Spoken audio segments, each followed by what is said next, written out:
All right, hello everybody out there in YouTube land. We are in the Spark EV, and real quick, I wanted to make this really short video to help some people out.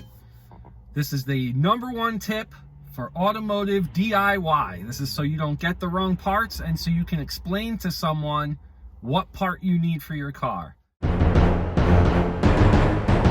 Now, this is going to deal with when you're talking about what side of the car you want to fix or repair or get a wheel, a brake, what have you.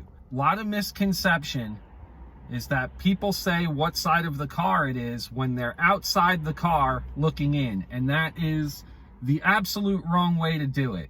The standard for how they say what side of the car is, that doesn't matter if it's USDM, JDM. When you're sitting in the car, facing forward, looking at the steering wheel, you call out what side of the car it is.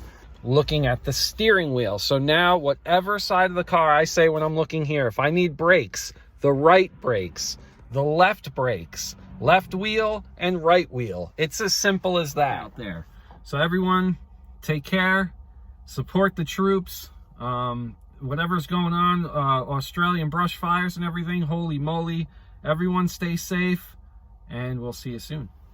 So this would be the wrong way to say what side of the car it is, because if I say right side of the car and I'm standing outside looking at it, oh look, there's a kitty. A kitty walked up the car.